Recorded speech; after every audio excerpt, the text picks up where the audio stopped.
Nicotine, c'est le nom du troisième album de Laurent Delort, alias Al Delort. Un titre qui, pour nous, fait tout de suite écho à l'addiction, mais à une bonne addiction, celle de la musique, de la pop, de la joute verbale et du verbe choisi.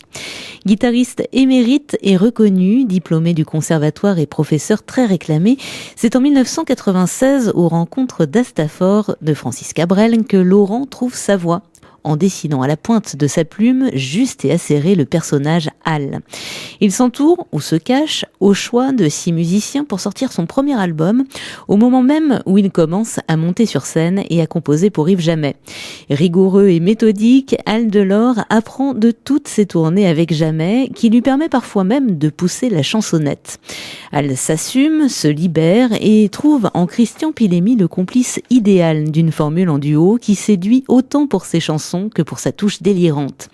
Après avoir fait les premières parties de Cabrel, Souchon ou Aldebert, Al Delort desserre les freins et se lâche complètement sur le deuxième opus, Convoi exceptionnel en 2007. C'est marqué par la consécration de Stéphane Rizon et de son fils, Louis Delort, dans The Voice, qu'Al Delort songe à s'atteler à son troisième opus. Comme dirait son copain Yves, il faut savoir prendre la route, coûte que coûte. Après 13 ans aux côtés de Jamais, Al veut se consacrer à sa propre carrière et met toute son énergie dans les 12 titres de Nicotine. Un album de chansons françaises à la sauce pop anglaise, empli de textes savoureux, à plusieurs degrés de lecture, aussi drôle que sensible. Al Delort se met enfin à nu pour notre plus grand plaisir, entouré d'une palette de musiciens incroyables et aussi des voix touchantes de ses enfants Louis et Lola. Pour tout savoir, j'ai le plaisir de l'accueillir dans notre studio. Al Delort, bonjour. Bonjour Sandra. Alors Al, vous le savez, j'avoue, en plus j'ai grandi en écoutant les Beatles et c'est vrai que dès que j'ai mis votre album, eh bien il y a des sonorités des Beatles qui me sont revenues dans les oreilles, notamment le fameux Magical Mystery Tour. Alors, est-ce qu'on sent justement à travers cet album l'amour précis que vous portez pour la guitare, la pop anglaise? Est-ce que c'est finalement un lâcher-prise musical? Un petit peu, on peut dire ça, oui, parce qu'en fait, c'est un album que j'ai composé avant d'écrire. Je me suis laissé aller à mes pulsions musicales qui sont effectivement d'origine anglo-saxonne, Beatles, Kings, etc. Et sur les précédents albums, j'écrivais, la musique venait soit en même temps, soit après, s'adaptait aux paroles. Là, j'ai voulu faire mes musiques, les musiques qui me plaisaient, des musiques avec du souffle, quelque chose d'allant et de positif. Et j'ai fait mes textes après. C'est peut-être ça qui donne ce côté un peu libéré musicalement. Vous dites souvent, Al, que vous avez tout fait à l'envers, on vous connaît, c'est vrai, oui, plus c'est vrai. Comme guitariste que comme chanteur. Nicotine, c'est un peu l'aboutissement de ce parcours de chanteur. Expliquez-nous pourquoi tout s'est fait à l'envers pour vous. Parce que j'étais tellement timide qu'il m'a fallu un prix de conservatoire en guitare classique pour jouer au clair de la lune, par exemple, à la guitare. C'était incroyable. Donc, il a fallu que je passe par cette étape-là, qui a duré quand même 20 ans, il faut le dire. Ensuite, j'ai fait les rencontres d'Astafor, où j'ai pu me rassurer un peu, puis voir qu'il y avait aussi des gens qui étaient en recherche de quelque chose. Moi, je voulais faire Beatles comme métier depuis tout petit, et en France, c'était compliqué. Mais donc, il a fallu que j'apprenne à écrire, parce que c'était pas du tout mon truc. Je me sentais encore moins digne d'écrire que de faire des musiques, et comme encore, je me sens pas digne du tout de faire de la peinture, alors que j'adore ça. C'est une histoire vraiment d'enfance, un peu, on va pas dire malheureuse, un peu compliquée, qui fait que tu pars avec un handicap. Alors évidemment, tu arrives à 40, 50, voire 60 ans, mais les gens voient pas d'où t'es parti. C'est le parcours qui compte. Et sur Astafor et toutes ces choses-là, je me suis un peu débloqué. Et Yves Jamais, que j'ai accompagné pendant 15 ans, pas 13 ans, mais 15 ans, m'a aidé aussi à me débloquer sur scène. Et petit à petit, j'ai écrit. Et j'ai surtout, sur le troisième album, voulu montrer qui j'étais au niveau musical. Et non pas simplement un auteur-compositeur-interprète français, dont on ne sait pas trop s'il fait de la pop, de la variété, de la chanson, en tout cas de la chanson à texte, mais pas vraiment avec une musique. J'ai voulu allier vraiment, quand tu me parles de Magical Mystery Tour, je suis ravi, parce que c'est vraiment des belles références pour moi. La musique, c'est ça pour moi, hein. Et mettre des textes en français à peu près intelligents ou pas trop sots là-dessus, pour moi, c'était un challenge. Je pense que j'y suis arrivé, modestement, mais je pense être arrivé. Donc, je suis très content de ce que j'ai fait. Voilà.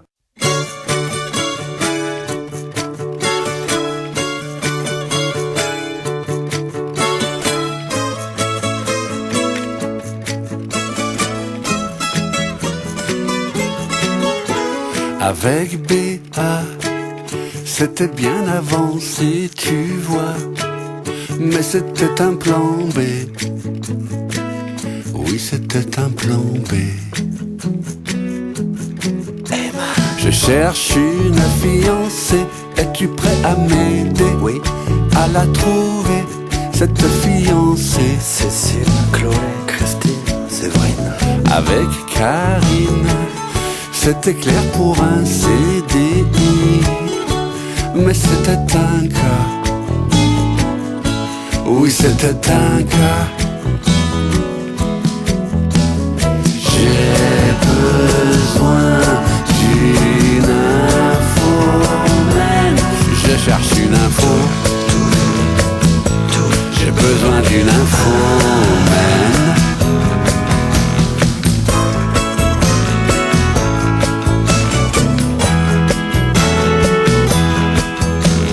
Avec Séverine, non pas Séverine, pour mon malheur, un jour Thérèse s'est mise à table. Bon, Thérèse à table. J'ai laissé Sandrine tirer la couverture à elle et me laisser Sandra. Avec Sandrine, avec Sandra. J'ai besoin d'une info, man. Je cherche une info. J'ai besoin d'une info, man.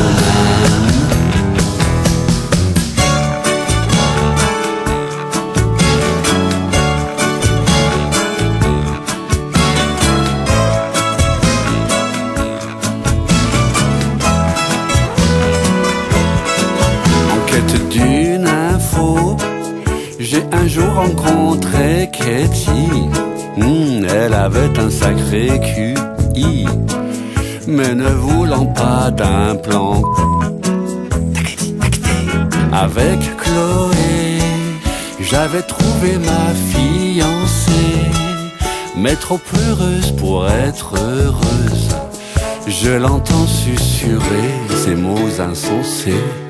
Tu sais bébé, tu t'es tapé l'incrustacé, mais de mon côté, je cherche un garçon sensé. Un garçon insensé cherche une fiancée. Un garçon insensé cherche une fiancée. Un garçon insensé. Un garçon insensé cherche une fiancée. Vous parliez d'Yves Jammet, 15 ans avec lui, vous avez vécu son tout début de carrière, les aléas de sa carrière aussi. J'imagine que ça vous apprend pour votre propre parcours en tant que chanteur? C'est compliqué comme question parce qu'il a son parcours. Il fait partie du mien, je fais partie du sien. Maintenant, on est réellement chacun dans notre parcours, on va dire. Et non, ça m'apprend rien. Son expérience, on n'a pas du tout les mêmes ressorts musicaux, ni la même écriture, ni du tout la même personnalité. Moi, j'étais là pour arrondir un peu ce personnage qui est, on va pas dire rustique, parce que c'est pas tout à fait ça, mais c'est un personnage qui est brut, voilà. J'étais là pour, brut, pas de décoffrage, mais je veux dire, quelqu'un d'entier, avec des textes entiers, une voix, c'est pas susurré. Et j'étais là pour arrondir le truc, en faire quelque chose de pas classieux. J'ose pas dire les mots, tu vois. Dès qu'on parle d'Yves Jammet, je suis un peu embarrassé parce que, voilà. C'est un peu douloureux presque. C'est presque douloureux. Et j'étais là pour arrondir et apporter ma touche d'émotion, non pas qu'il en ait pas, ma touche de musicien classique avec des notes chaudes sur quelque chose qui était plutôt brut, quoi. Voilà le travail que j'essaye de faire avec lui. Mais je pense que ça lui a réussi. Après, il est libre de penser le contraire, c'est pas un problème ça. Mais moi, je pense que, en tout cas, ça l'a pas desservi. Et vous diriez que la chanson Vierzon, c'est le plus beau cadeau musical que vous lui avez fait? C'est pas un cadeau, ça s'est trouvé qu'il était sur une pompe, ce que j'appelle une pompe, c'est un punchak, qui ressemblait étrangement à Jean-Louis, qui est une chanson à lui, et qu'il avait mis un texte à forte émotion sur cette musique. C'était trop décalé, c'était pas possible. Et un jour, sur Montauban, on était en résidence, j'ai harmonisé différemment sa mélodie, parce que c'était pratiquement toute sa mélodie, hein, faut dire ce qui est. J'ai changé quelques accords, j'ai changé surtout le climat, et il l'a chanté comme ça, il s'est mis à pleurer, il m'a dit, voilà, c'est la bonne version, on est OK. Voilà, ça s'est passé comme ça. Mais depuis, j'en ai plus jamais entendu parler, mais bon, c'est pas grave.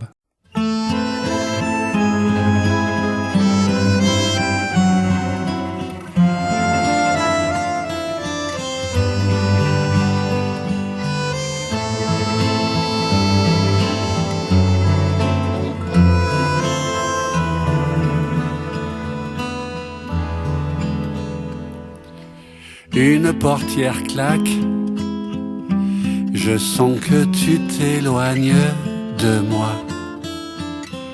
Les tasses de café s'entassent. Je sais que tu ne reviendras pas. Me lâche pas. Tu sais, pour moi, la vie sans toi, ça n'existe pas. Livide, blanc comme les draps de ce livide, je suis livide. Ne me lâche pas, j'ai peur du vide. Mais dis-moi pourquoi rien ne tient dans le creux de ma main. Ton odeur imprégnée dans les draps, dans l'oreiller, va bientôt se dissiper. Alors à quoi bon respirer? Me lâche pas. Tu sais bien que la vie sans toi, je n'y survivrai pas. Livide, blanc comme les draps de ce livide, je suis livide. Ne me lâche pas, j'ai peur du vide. Mais dis-moi pourquoi rien ne tient dans le creux de ma main.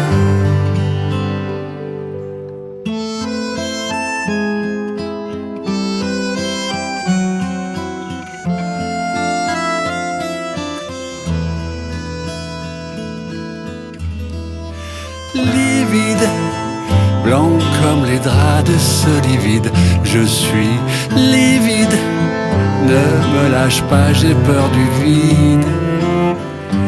Mais dis-moi pourquoi rien ne tient dans le creux de ma main.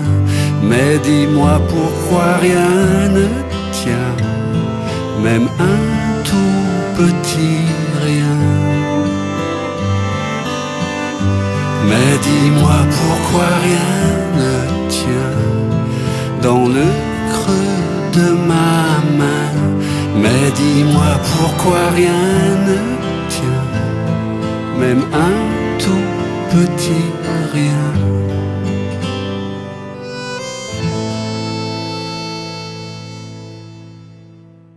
Al, on parlait tout à l'heure de votre fils, Louis Delort, de son succès dans The Voice. Alors c'est vrai que votre fils, il a eu la chance, entre guillemets, de grandir avec un papa artiste et musicien. Je crois que c'était pas votre cas, hein. Votre papa était cheminot. Est-ce que néanmoins la musique était présente à la maison, ou est-ce que c'était un petit peu juste votre truc? Non, c'était la passion de mon père, mais il osait encore moins assumer ça, c'était même pas envisageable. Il était cheminot.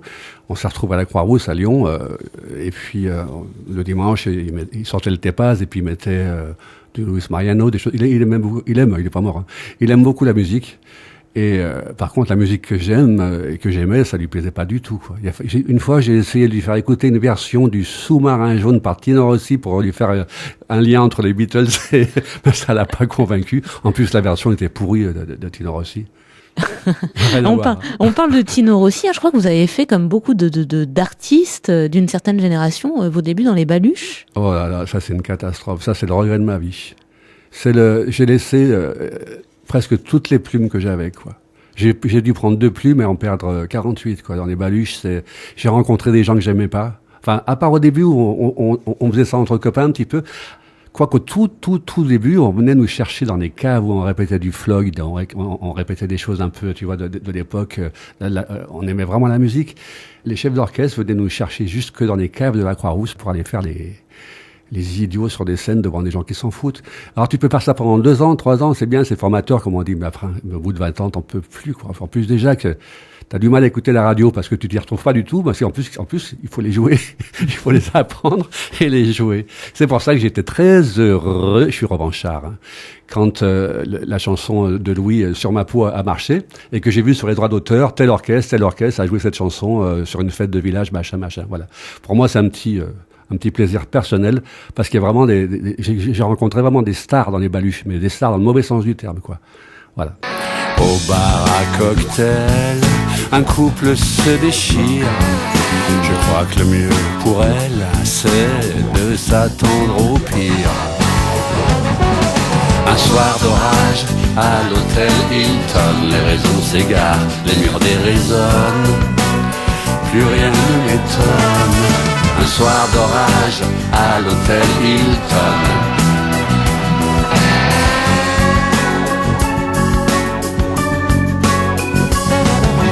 À la réception, le client a pris la fuite, observant la consigne, en clair, foncez.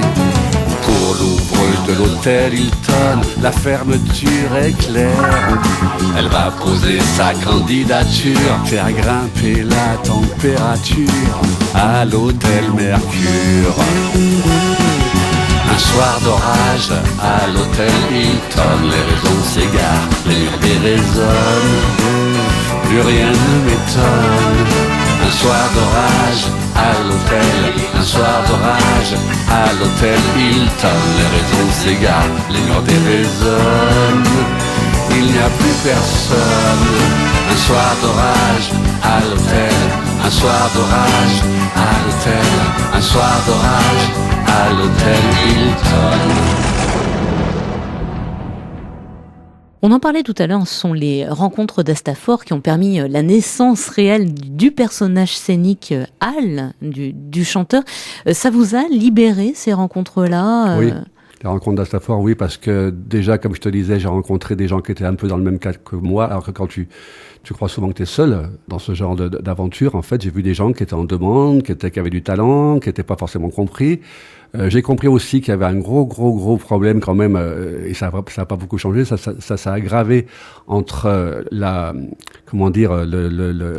l'expression de faire de la musique et que ça arrive aux oreilles des gens qui aiment tout simplement la musique. C'est très compliqué. Ça l'était déjà, ça l'est encore plus.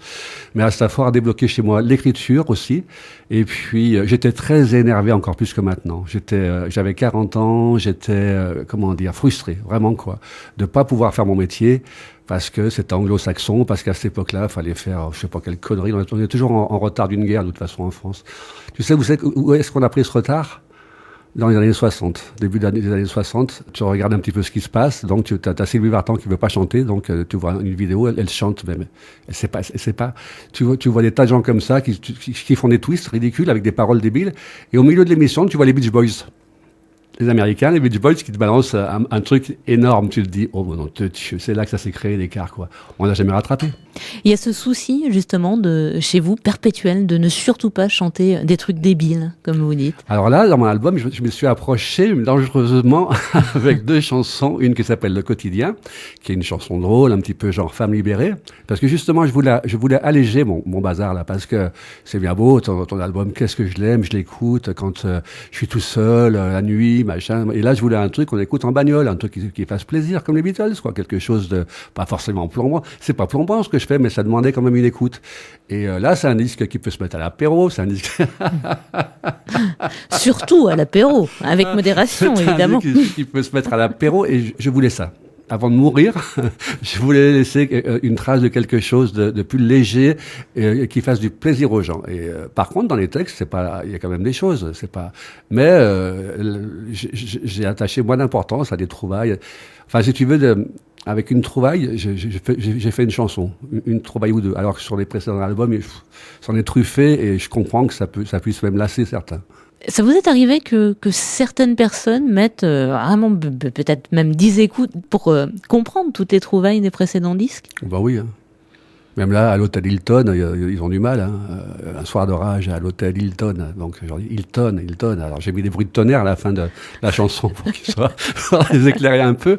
Mais ça m'est arrivé tout le temps. Mais c'est pas grave, c'est marrant, ça. Ça, c'est drôle. C'est des petites choses qui sont cachées. Où est Charlie, ou je sais pas quoi, tu vois. Ça me fait rire, c'est sympa. Puis, de toute façon, du moment que tu as une première lecture qui tient debout, qui tient la route, le reste, après, c'est du par-dessus, c'est du filigrane, je sais pas comment te dire. C'est presque un jeu. Mais j'aime cette façon d'écrire où on peut dire des choses sans les dire, mais en les disant tellement fort en même temps. Enfin bon, je me comprends, quoi.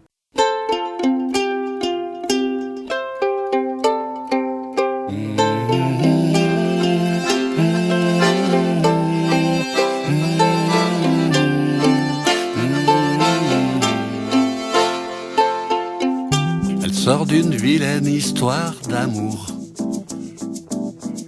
attend la nuit pour voir le jour, dans les salons d'un hôtel où séjournait l'ennui. Elle aimerait danser la salsa, mais elle a peur de s'enlacer. Elle dit que le quotidien tue les histoires d'amour. Elle aime le quotidien, oui mais pas tous les jours. Ça dépend des matins et ça dépend des jours.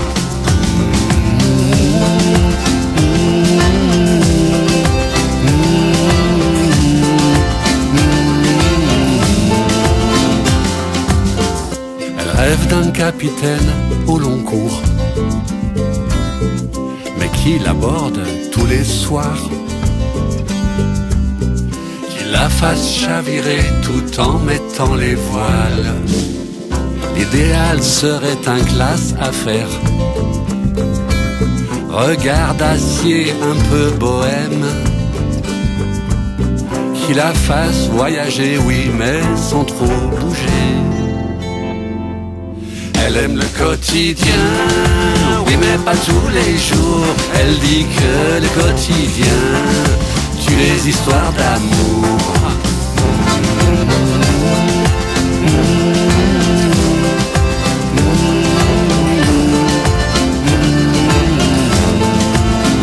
Hier encore, elle avait donné son cœur pour toujours. Oui, mais le quotidien a défait l'amour, jour après jour.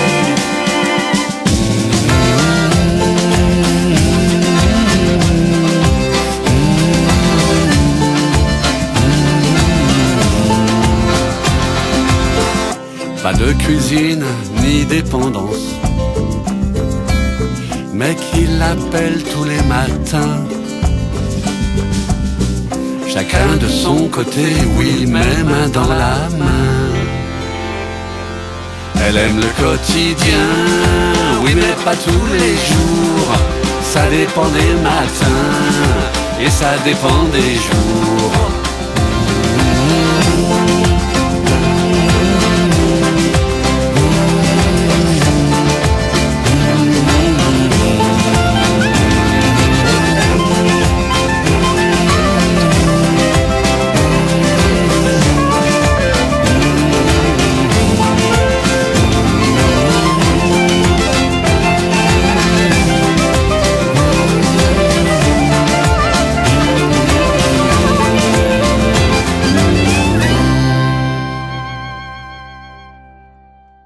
Alors ça foisonne hein, de jeux de mots quand même, de synonymes, tout ça. On a presque l'impression que vous bossez avec le dico. Ça vient spontanément ou vous avez une vraie méthode de travail, Al? Aucune méthode de travail, aucune. Ça peut être une phrase, tu vas sortir une phrase, elle va me suggérer quelque chose, donc tu t'en seras pas rendu compte, sinon tu ferais mon métier, tu vois. Je suis méchant. Mais je vais entendre quelque chose d'autre. Et je vais le noter dans un coin de ma tête. Si vraiment c'est un truc extraordinaire, je vais m'arrêter, puis je vais le mettre sur mon dictaphone. Et puis sinon, ça vient n'importe quand. C'est permanent. C'est un état d'esprit, en fait. Pour moi, c'est un état d'esprit, une façon de voir les choses, ou de ne pas les voir, ou de les contourner. Mais c'est un état d'esprit avant tout. C'est pas une technique, c'est pas, je vais prendre un dictionnaire de rime et je vais regarder qu'est-ce qui va le mieux. Il faut avant tout que ça me plaise. Si ça me fait rire, c'est encore mieux. Il y a des choses que j'ai écrites qui me font encore rire. Je suis bon public avec moi-même. Faut bien. Et par exemple, dans ces choses qui vous font toujours rire? Par exemple, j'ai arrêté les femmes, je me suis mis au jean. Ça me fait rire. C'est pas drôle, mais ça y est, je suis chômeur, je commence lundi. Ça me fait rire. Je sais pas. Il y a beaucoup de choses que je fais qui me font rire, mais c'est souvent dramatique. Alors, c'est pas ça qui me fait rire d'habitude. C'est parce que tu me demandes que je te dis ça. Sinon, c'est vraiment des choses plus simples. Ces jambes m'épatent, ces poils m'étouffent, ces kilos m'étonnent. Ça me fait rire. On la diffuse encore beaucoup, celle-là, d'ailleurs. Est-ce que c'est difficile, Al, quand on a votre souci du détail, de faire attention à ne pas écrire trop compliqué? C'est exactement ce que je te disais sur les 2 premiers albums, c'est que j'ai voulu tellement bien faire que j'ai bien fait. Je regrette pas un mot, mais je mettais 3 mois pour tomber un texte. C'était à la virgule près, c'est un peu il faut pas tomber dans la facilité ni dans ce qu'on appelle maintenant la légèreté ou tout ce que tu voudras. Autant il faut pas non plus embrouiller l'auditeur avec un mode d'emploi, quoi. C'est pas possible pour lui. Il faut quand même, il faut être gentil quand même avec l'auditeur. Il faut l'aimer, son client. Donc pour ceux qui connaissent mon travail sur Combat exceptionnel et sur les amygdales, avec Nicotine, je pense qu'ils vont trouver une facette. Ils vont peut-être perdre. J'ai des gens qui m'ont dit qu'ils préféraient l'écriture fouillée, très très fouillée, des albums d'avant, et d'autres qui m'ont dit enfin, on sent que c'est toi. Mais les 3 albums, c'est moi, simplement à des moments différents et dans des humeurs différentes. Est-ce que ça va donner lieu, ça, pour la scène, par exemple, à des réorchestrations des précédentes chansons? Oui. Tout à fait. Ma réponse est oui. Oui, parce que j'ai des chansons dont je souffrais de ne pas pouvoir les faire avec le rendu qu'elles méritaient, comme Les Animaux, enfin pour ceux qui connaissent un petit peu, ou sévère mais juste, un peu con. Ça me fait rire, par exemple, tu vois. Il était sévère mais juste, un peu con, en parlant des instits de mon époque, parce que d'aujourd'hui, ceux d'aujourd'hui, ils sont parfaits. Et donc ça va être joué le 13 avril à Paris, avec une équipe super, puisque j'aurai les cuivres de Babylon Circus, j'aurai une rythmique d'enfer, mon fils à mes côtés qui fait guitare-voix, donc je vais pouvoir jouer ça réellement comme c'est, quoi, rock, pop, quoi. Vous parlez de votre fils, il y a pas mal d'échanges artistiques entre vous deux, Ouais. il vous accompagne, il chante parfois avec vous, vous lui écrivez des paroles. Ben oui, parce qu'on est musicalement et même humainement, je pense qu'on est proches. C'est mon gamin, il a eu presque la même enfance que moi avant 16 ans, en mieux quand même. Mais à 16 ans, il a eu un papa qui a pu lui permettre de faire que ce métier. Moi, à 16 ans, j'étais au taf. Donc, il a fallu que je passe beaucoup de temps à rattraper cette chose-là et me retrouver à pouvoir en vivre, quitte à faire des baluches, quitte à faire de la guitare classique, des cours, des machins. Et enfin, rencontrer Yves Jamais, parce que quand même, il faut le dire, c'est lui qui me sort du bal. On pourra dire tout ce qu'on voudra, c'est lui qui me sort du baluche. Voilà. Et enfin, être autonome. Louis, à 16 ans, il était autonome. Et il a été propulsé quand même par The Voice assez vite dans la sphère médiatique. C'est pas toujours facile pour des artistes comme ça, surtout quand ils sont jeunes, de trouver une certaine célébrité comme ça rapidement. Quel regard vous posez sur ce parcours de Louis ? Sur ce qu'on lui impose, par exemple? Déjà, sur le premier The Voice, il y avait une autre tenue, en général, puisque les candidats étaient choisis. Enfin, Louis, il venait de nulle part. Hein. Moi, je peux vous le dire, je suis son père. Hein. Donc, il n'y a pas eu de magouille, quoi que ce soit. Stéphane Rizon avait été repéré par une maison de disques. Tandis que maintenant, tous les artistes la plupart des artistes qui font The Voice ont déjà un album en poche. Ils sont en promo, en fait. Ils sont en promo dans The Voice. Et donc, sur la première émission, il y avait un truc qui était plus, comment je pourrais dire, c'est quoi le mot? Frais, plus, le répertoire. Il n'y a pas une chanson qu'il n'a pas aimé chanter. Je trouve qu'il s'est fait un public qui a apprécié le personnage, sa modestie, son talent, et puis qui a pas fait de gros saucissons derrière, quoi, avec un album prêt. Par contre, il a fait la comédie musicale 1789, qui pour moi, ça représentait quelque chose dans le sens où c'est un gun qui avait jamais travaillé comme manuellement, quoi, ni qui sortait de l'école. Donc je m'étais dit que faire 2 ans comme ça, collectif, en travail collectif, avec des horaires, puis apprendre son métier, la comédie, la danse, et puis tenir le coup, parce que c'est pas simple de jouer. Parfois, il faisait 2 séances par jour, quoi.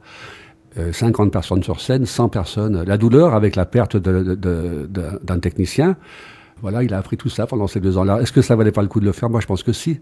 Alors évidemment, il risque d'avoir un petit peu perdu sur l'immédiat en sortant une cochonnerie juste derrière. Et puis il aurait pu vendre beaucoup de disques, mais il ressemblait à quoi? Il ressemblait à mon fils. Il a 22 ans. Il faut lui foutre la paix, là. Je comprends pas les maisons de disques. On parle d'autre chose? On parle d'autre chose, pas de souci. On parle de votre fils, hein, il est présent sur l'album. Il y a aussi pas mal de copains musiciens qui sont venus prêter main forte, notamment Yvon, Marco, tout ça. Il y a un petit peu toute la bande à Halle sur cet album. Oh bah oui, moi je suis fidèle. Je suis fidèle en amitié, en amour.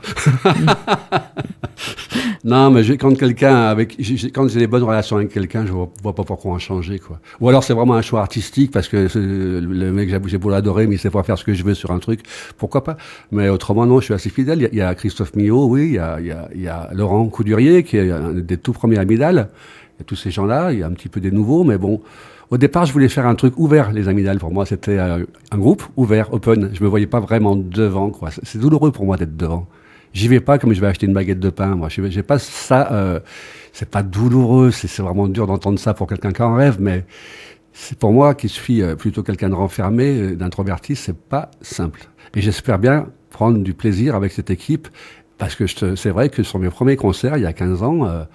Je pense que certaines personnes avaient peur pour moi, quoi, avaient de la peine pour moi de me voir autant souffrir sur scène. Je venais vraiment de traumatisme, je sais pas d'où ça vient. Je pense que je mourrais avant de le savoir. Mais me libérer, me faire enfin plaisir, c'est ça le but d'à partir de maintenant, quoi, et avec des gens que j'aime. Et passer justement des Amygdales audio avec Christian Pilemi, ça a changé quelque chose au niveau de votre appréhension de la scène? Oui, parce qu'il m'a enlever tout un pan du travail, c'est-à-dire l'animation. En France, les gens sont attachés au côté chansonnier un petit peu. Ils aiment les chansonniers, et on n'a jamais vu autant de comiques qu'à notre époque. Tu veux faire métier, fais comique, hein, t'as de l'avenir, il y en a de partout, tu sais pas d'où ils sortent. Là où je vais faire un jour à l'Européen, t'as le comique d'avant, il a fait 3 semaines, et puis celui d'après, il va faire 3 semaines. Bon, j'ai rien contre les comiques, si tu veux. Mais sur un spectacle, c'est vrai que pour détendre, surtout quand t'as des chansons un petit peu chargées comme les miennes, Christian m'a amené ce côté-là, il m'a déchargé vraiment d'un lourd fardeau, quoi. Maintenant, il y a pas Christian avec moi sur les prochains concerts. C'est rock'n'roll, c'est pop, c'est machin. Je suis là, il faut que je chante. Par contre, je suis pas pour le chanteur qui raconte sa vie entre chaque chanson, quoi. On n'est pas là, quand tu vas avoir un concert classique, le mec il te raconte pas, il joue, puis voilà, c'est tout. Et les Anglais font ça aussi. Il y a qu'en France où il faut raconter sa vie et embobiner le public si on n'a pas toujours la matière pour le faire musicalement. Voilà, je suis sévère, mais c'est vrai que il y a une espèce de médiocrité autour de ça, des chansonniers comme ça, là, qui font leur public avec du vent. Et du coup, cette tournée Nicotine, elle se fait à combien de musiciens? 7, et avec ma fille qui vient chanter aussi. Louis qui viendra quand ça lui fera plaisir dans les endroits où il sera mis en valeur aussi, parce qu'il ne s'agit pas du tout de se servir de mon fils pour ma promo, c'est plutôt un échange. Et voilà, mais cette tournée elle sera peut-être pas immense, hein, j'espère simplement que mon album va décoller et va me permettre justement de rentrer de la date, parce que c'est le cercle vicieux cette histoire de tourner, album, tout ça. Si ton album personne ne le connaît, ils vont pas venir te voir jouer. Donc tu vas te pointer à 7, tu fais quoi? Tu fais 7 chômeurs, tu fais 7... alors faut faire un truc à 2, à 3 qui est réadapté par rapport à ce que tu voulais faire, et on s'y perd un peu.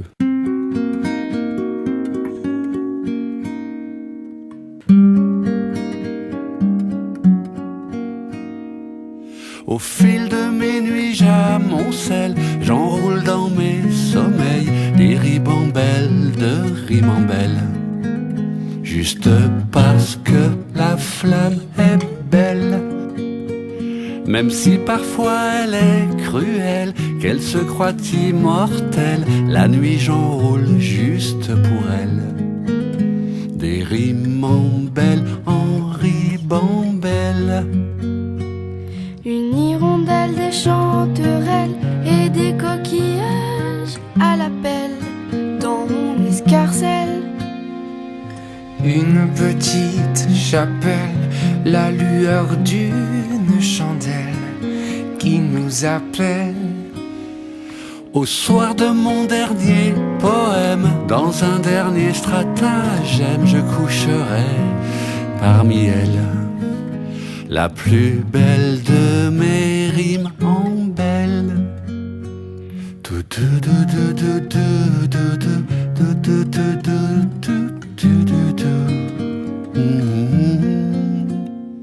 Le jour où je compterai les heures et qu'elles se mettront à compter avec minutie. Je choisirai dans mon cahier parmi toutes les rimes amassées le long de mes nuits, la plus belle de mes rimes en belle, au soir de mon dernier poème. Au fil de mes nuits j'amoncelle, j'enroule dans mes sommeils des rimes en belle, en ribambelle. Juste parce que la flamme est belle.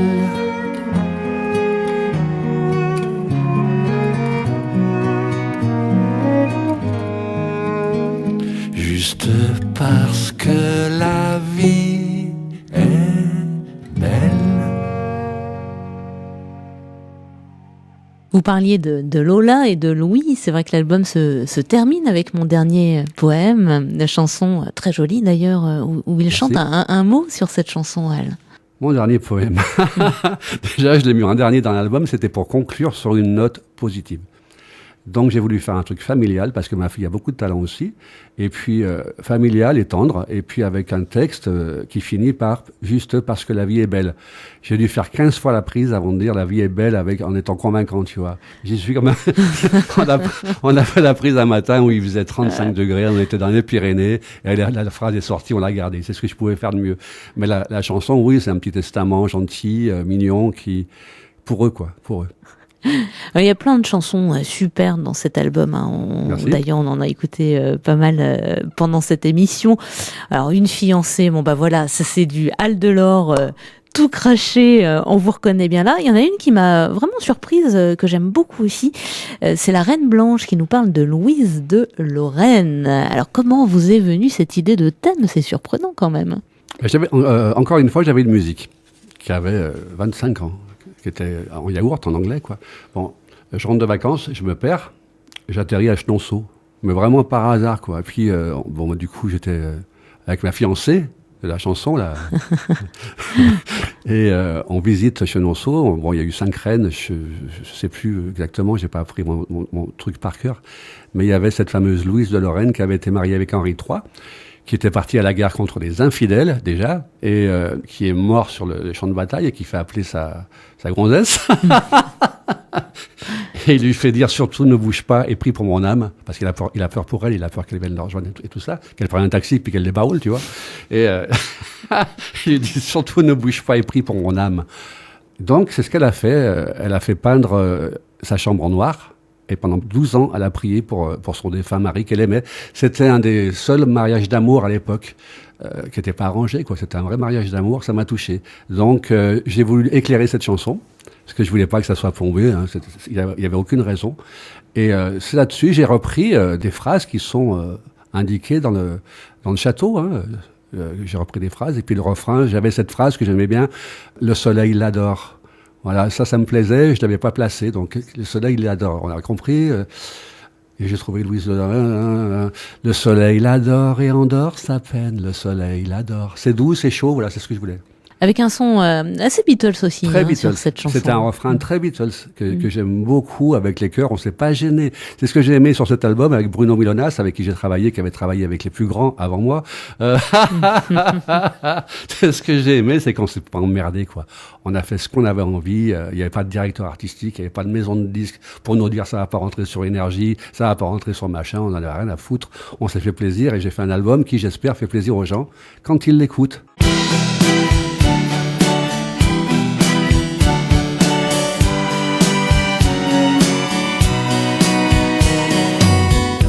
Les pieds plantés dans l'eau du Cher, elle attend son héros.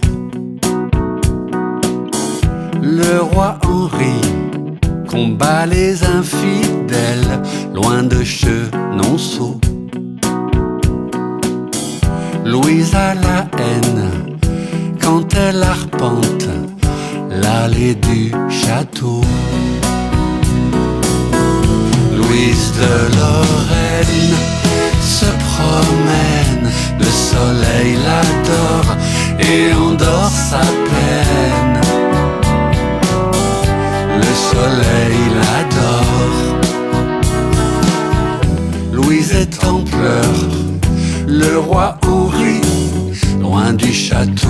se meurt.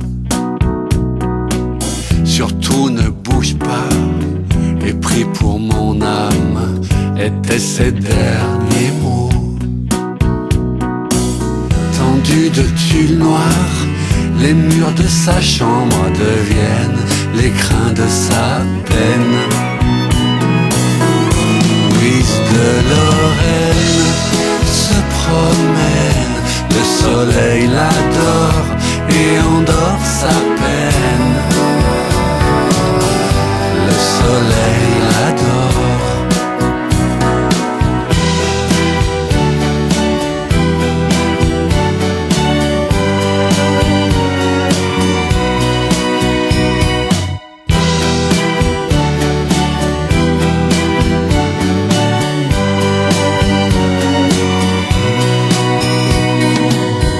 Les pieds plantés dans l'eau du Cher, je regarde Chenonceau. Parfois le soir, une reine blanche arpente l'allée du château. Louise de Lorraine se promène, le soleil l'adore et endort sa peine. Le soleil l'adore, Louise de Lorraine se promène, le soleil l'adore et endort sa peine. Le soleil l'adore, le soleil l'adore. Louise de Lorraine se promène, le soleil l'adore et endort sa peine. Le soleil l'adore, Louise de Lorraine se promène, le soleil l'adore et endort sa peine. Le soleil l'adore. Le soleil l'adore.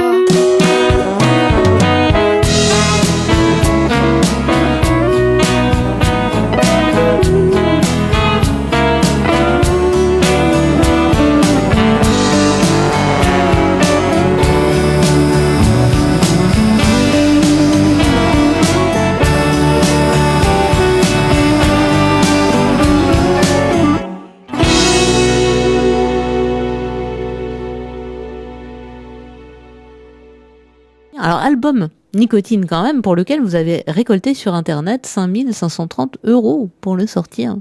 Ouais, il m'a coûté 50 000, hein. Je te rassure tout de suite. C'est énorme. Non, mais c'est gentil, les gens, ce qu'ils ont fait. Je suis vraiment ravi. Ça m'a permis de compléter le truc, mais c'est un album qui a coûté beaucoup d'argent parce qu'il y a beaucoup de musiciens. L'ingé son n'était pas cadeau parce qu'il est bon. On a fait de la com, promo, tout ça. Et j'avais gagné un petit peu de sous avec la chanson que j'avais co-composée avec Louis sur 1789. Je peux te dire qu'il n'y en a plus, hein. Par contre, je suis content d'avoir pris cet album. Je préfère la vie sans les sous avec le disque. Voilà, et la vie avec la scène aussi. Et on va vous voir bientôt sur scène. On en parlait tout à l'heure, hein. L'Européen à Paris, ce sera le 13 avril. J'imagine que vous comptez les jours. Oh oui. Et puis il y aura une autre date aussi, le 13 mai, Bistrot de la Seine à Dijon. Oui, il m'a rappelé, il a aimé mon disque, François, j'étais content parce que ça m'a fait plaisir. Et les deux fois, je pense que j'aurai David Myrto, qui est un chanteur de La Réunion, qui est super, et qui va venir faire les premières parties, qui me donnera aussi un petit coup de main sur scène parce que je vais avoir un petit besoin, c'est de chœur sur scène. Il y a beaucoup de chœurs sur mon album et voilà.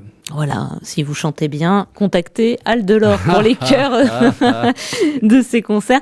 Alors un petit mot, Al, outre être fan des Beatles, je suis aussi fan de Serge Gainsbourg et c'est vrai que l'esthétique de l'album visuel m'a fait penser à Gainsbourg, notamment ses fameuses chaussures blanches. C'est les siennes, hein? Je les ai rachetées dans une enchère. Collector. Non, c'est pas vrai.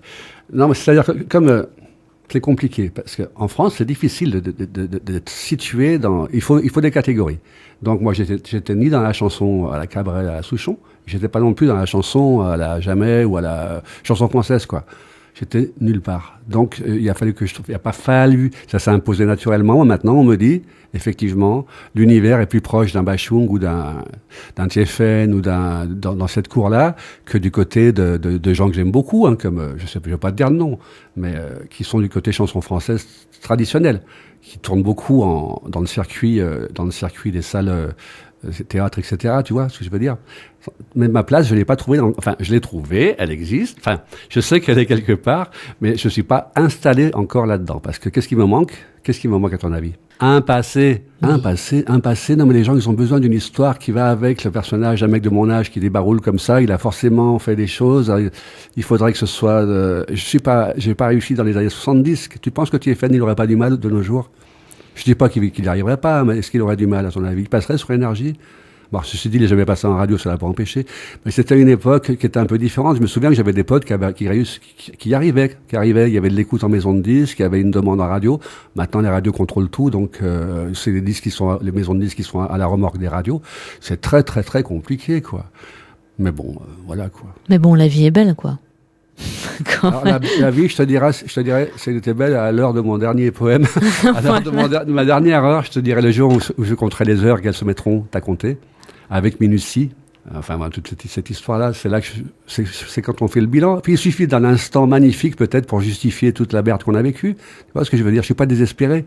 Je veux juste un peu plus de justice, pas simplement pour moi, pour les artistes en général qui travaillent sur des choses, qui mettent tout leur cœur et puis qui sont pas diffusé. Ça, je le comprends pas parce que je trouve que l'auditeur français a droit à savoir ce qui se passe musicalement dans son pays. Mais du moment que quelques-uns ont décidé que la chanson n'était pas ni un art, ni quelque chose d'important, on laisse des gens crever alors que c'est leur passion. C'est horrible. Moi, je trouve ça dégueulasse. Et tant que ça bougera pas, eh ben, on n'avancera pas. Et il y aura des gens qui vont écouter des disques comme Nicotine, qui vont se régaler. Ben, je les remercie parce que heureusement qu'il reste encore. Mais pour le reste, ça va être très, très compliqué. Donc, s'il n'y a pas des vrais, des vraies mesures prises à un haut niveau, on va à la catastrophe parce que c'est les commerçants qui dirigent ce qui passe, qui décident ce qui passe et dont le seul souci est de vendre leur Coca-Cola. Voilà.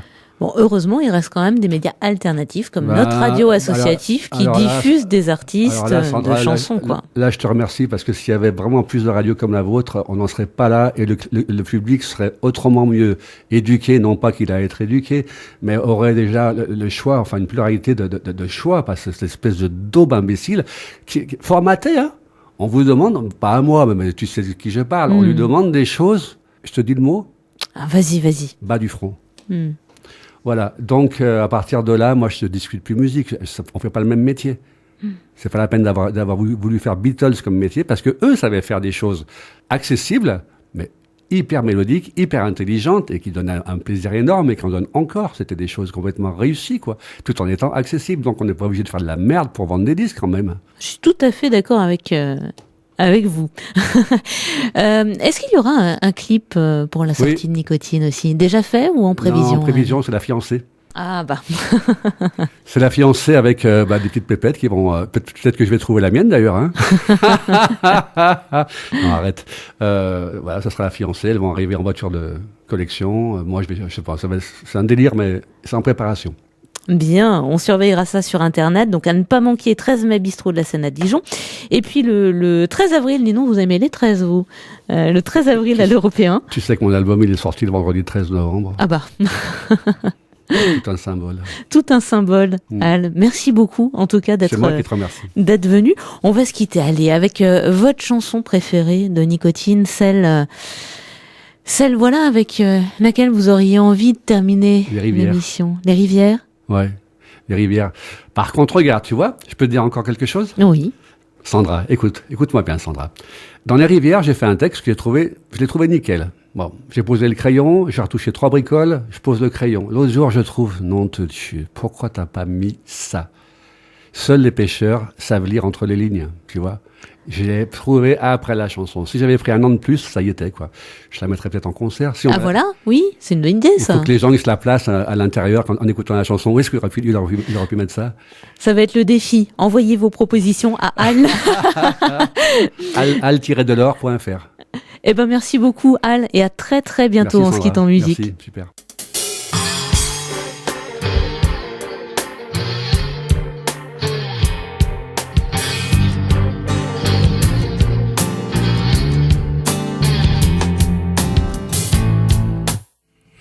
Le long des rivières, au fil du temps qui passe, quand l'orage menace, un peu de friture sur la ligne. C'est là que l'histoire pêche, pointe à la ligne. L'amour tient à un fil. Le temps n'arrange rien au nombre des années, mais au bout du compte, il ne fait que passer. Je pensais t'appeler pour penser ta plaie, quand tes paupières n'avaient plus rien d'étanche. Mes allusions t'avaient détruite. Le long des rivières, les poissons se fichent des apparences autour d'un verre le dimanche. Surtout savoir succomber à la tentation, se souvenir, ne jamais vendanger les moissons.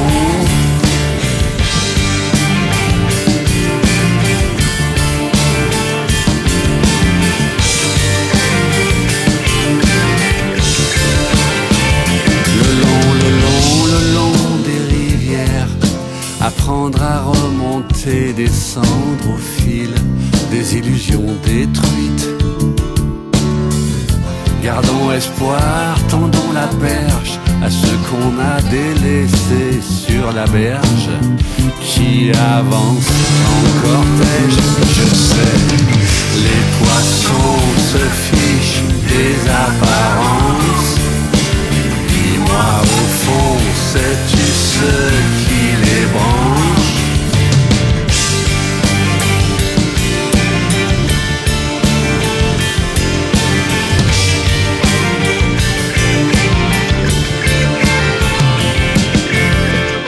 Le long des rivières qui font leur lit quand tu t'endors. Tu sais, je t'aime encore. Tu sais, j'ai su m'accrocher